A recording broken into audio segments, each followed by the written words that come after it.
Hi! Merry Christmas! Merry Christmas! So, we're planning sana ng mga friends ko na mag-exchange gift ulit this year. Kaso, due to busy schedule, hindi kami natuloy. So, baka next year by January matuloy kami. So, gusto ko lang i-share yung gift ko sa kanila. So, ito siya. It's a mug. So, parang nagagamit nila araw-araw during work. Since, yung isang friend ko is teacher. Tapos, yung isa, same din ng work ko na work from home. So, you know, coffee's life sa mga katulad natin. Patraentana. Charot. Look, how pretty is it? So, meron siyang, pwede mo siyang ilagay here. Diba? Cute. Then, pwede rin ata siyang pantakip. Oh, it's better. Yan, pwede siyang takip. So, nabili ko lang to sa TikTok. So, isa lang to sa mga gift ko for them. Yun is a color pink. Supposed to be dapat beige kasi aesthetic yung isang friend ko.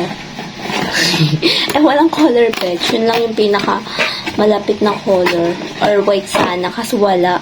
So, ito muna. So, ang plan ko, bumili rin ako ng chinelas. Slipper. Slipper? Ano daw? So, ito yung itsura ng chinelas. Wait a moment. Kuhain ko lang. Nahirapan ako dito kasi yung size namin, akala ko nung una magkakapares kami. So, plus one size na lang ako para sure. Ito yan pang bahay, hindi pang alis. This is cute. Look! Ang cute niya talaga. Mukha siyang maliit, no? Pero sakto lang siya nung sinukat ko eh. Look! Ang cute niya. Pambahay lang talaga siya. And this the other one. So, sing-sing kami. So cute. So, it's twinning. Twinning! Diba? Ang cute.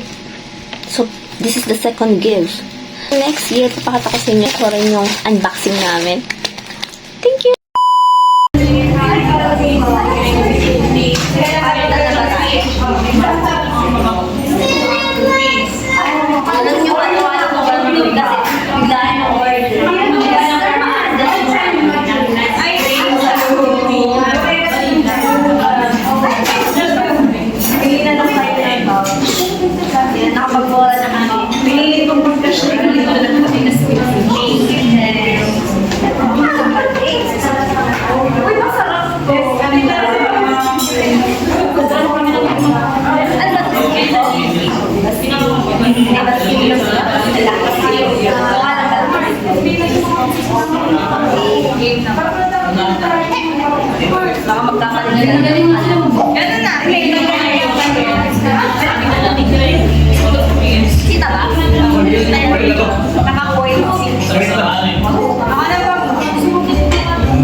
favor. Kasha na